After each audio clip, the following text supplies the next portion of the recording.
Assalamualaikum semuanya. Bagaimana kabarmu hari ini? Budi harap kalian tetap sehat selalu dan tetap semangat untuk belajar ya. Yuk kita belajar lagi bareng Budi ya. Pada kesempatan kali ini kita akan belajar tema 2, persatuan dalam perbedaan, subtema 1, rukun dalam perbedaan, pembelajaran ketiga. Namun sebelumnya kita simak dulu ya tujuan pembelajaran kali ini.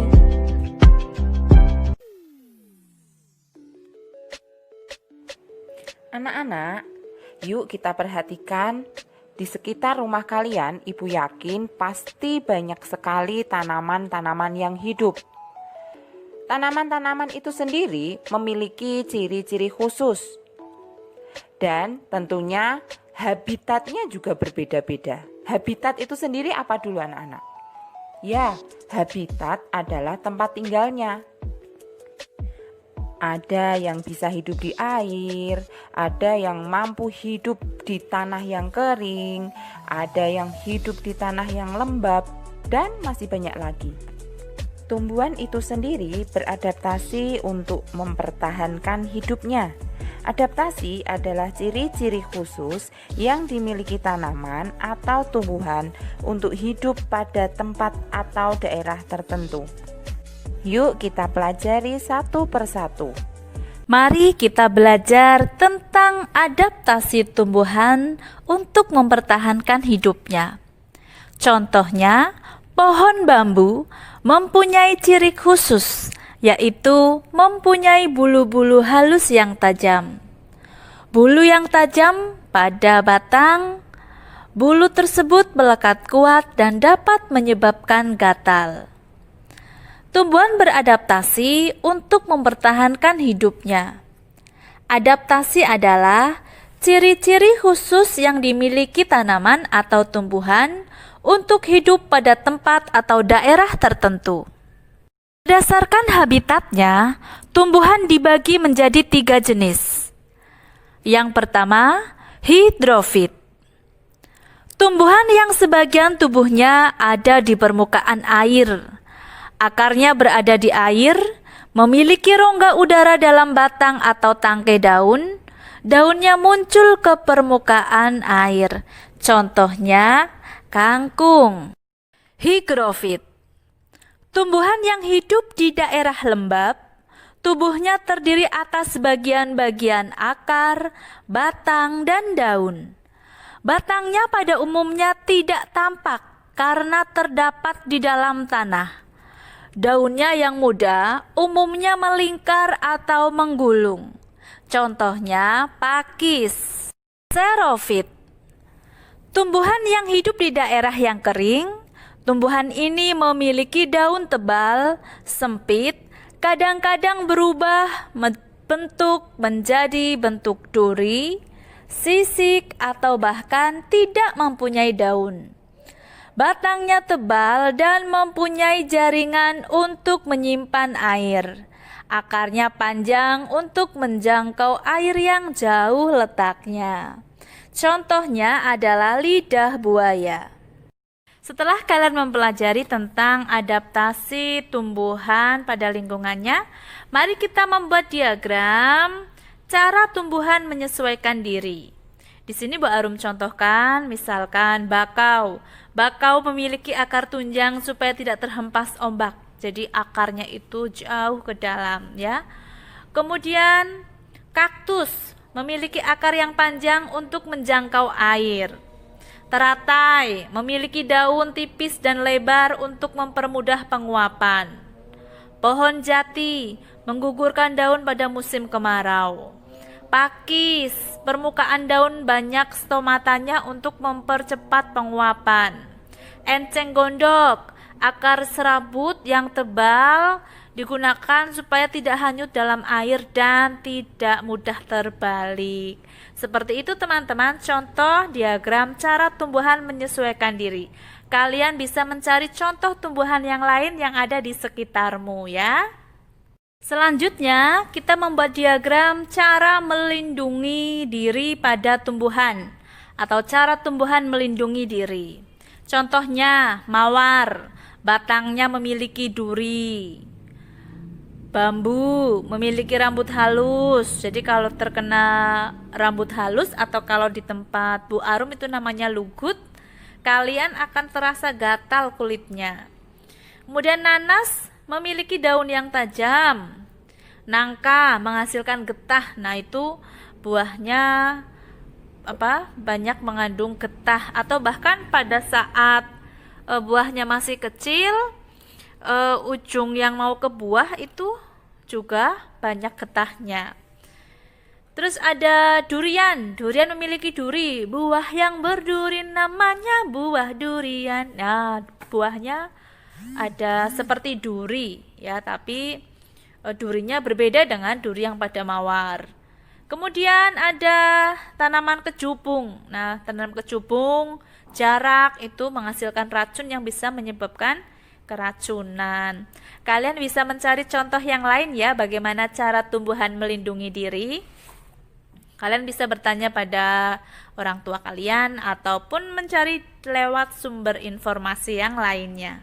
Teman-teman, anak-anakku semua, mari kita simak teks berikut. Proklamasi Kemerdekaan Indonesia.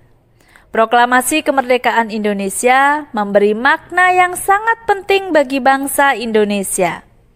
Sejak teks proklamasi kemerdekaan dibacakan, rakyat Indonesia memiliki negara merdeka, berdaulat dan bermartabat. Tonggak sejarah tersebut tidak akan terjadi apabila tidak ada anak bangsa yang berani memproklamirkan kemerdekaan. Mereka adalah pejuang bangsa yang tidak boleh dilupakan. Berikut adalah para pejuang bangsa yang telah berjasa terhadap kemerdekaan negara Indonesia. Yang pertama, Insinyur Soekarno merupakan salah satu orang yang berjasa dalam mendirikan negara Republik Indonesia sebagai negara berdaulat. Bung Karno lahir di Blitar, Jawa Timur 6 Juni 1901 dan meninggal di Jakarta 21 Juni 1970. Bung Karno menyusun konsep teks proklamasi di rumah Laksamana Tadasi Maida bersama Bung Hatta dan Mr. Ahmad Subarjo.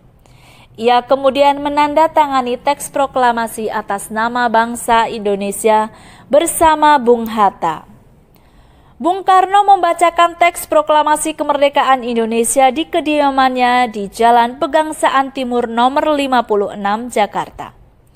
Dr. Andes Haji Muhammad Hatta atau Bung Hatta lahir di Bukit Tinggi, Sumatera Barat 12 Agustus 1902. Beliau wafat di Jakarta 14 Maret 1980 pada usia 77 tahun.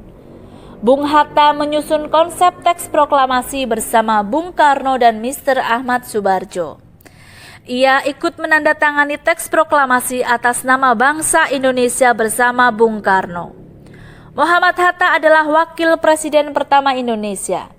Selain itu, beliau adalah Bapak Koperasi Indonesia.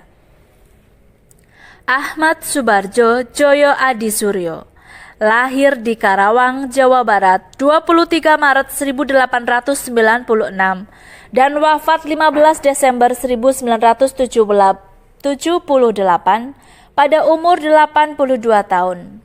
Beliau adalah Menteri Luar Negeri Indonesia yang pertama.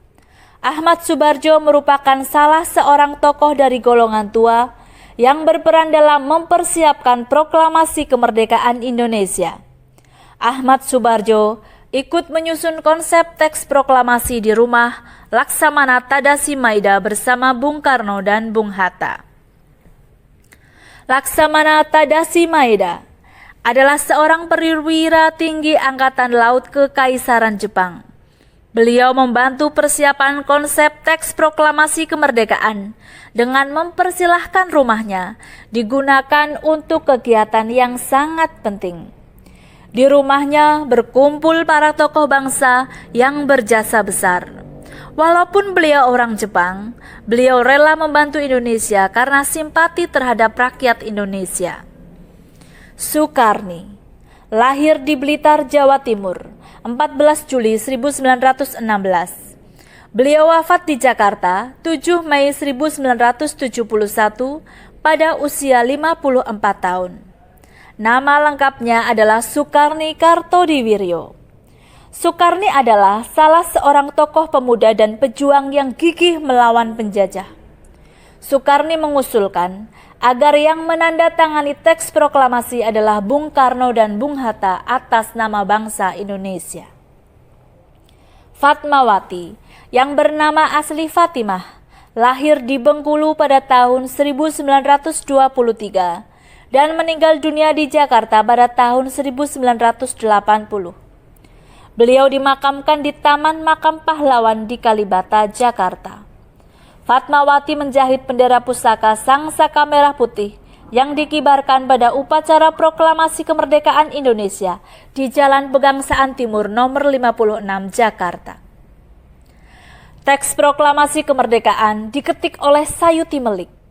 Sayuti Melik adalah tokoh pemuda yang juga sangat berperan dalam proklamasi kemerdekaan Indonesia. Sayuti Melik mengetik naskah proklamasi setelah ia sempurnakan dari tulisan tangan Bung Karno. Nah, teman-teman, itu tadi kalian sudah mengetahui tokoh-tokoh yang berjasa dalam penyusunan proklamasi pada tahun 1945. Diharapkan kalian nanti bisa membuat peta pikiran menggunakan kata apa, mengapa, siapa, bagaimana, kapan, dan di mana. Oke? Sini Bu Aru mencontohkan untuk membuat peta pikiran dengan kata tanya siapa. Contohnya, siapa yang menjahit bendera merah putih yang dikibarkan saat proklamasi? Itu contoh yang pertama. Contoh yang kedua, di mana Dr. Andes Muhammad Hatta dilahirkan? Nah, nanti kalian bisa melanjutkan untuk mengisi kolom pertanyaan pada peta pikiran yang selanjutnya ya. Sebelum kalian mulai mengerjakan, mari kita ingat kembali kata tanya untuk membuat peta pikiran suatu teks bacaan. 1. Apa? Kata tanya apa digunakan untuk menanyakan hal atau peristiwa yang terjadi. 2. Siapa? Kata tanya siapa digunakan untuk menanyakan seseorang atau pelaku yang terlibat dalam suatu peristiwa. 3. Kapan? Kata tanya kapan digunakan untuk menanyakan waktu terjadinya suatu peristiwa. 4. Di mana? Kata tanya di mana digunakan untuk menanyakan hal tempat terjadinya suatu peristiwa. 5. Mengapa? Kata tanya mengapa digunakan untuk menanyakan penyebab terjadinya suatu peristiwa. 6. Bagaimana? Kata tanya bagaimana digunakan untuk menanyakan cara atau proses terjadinya suatu peristiwa. Alhamdulillah anak-anak, pelajaran kita hari ini sudah selesai. Semoga apa yang disampaikan tadi bermanfaat dan bisa kalian pelajari. Terima kasih. Assalamualaikum.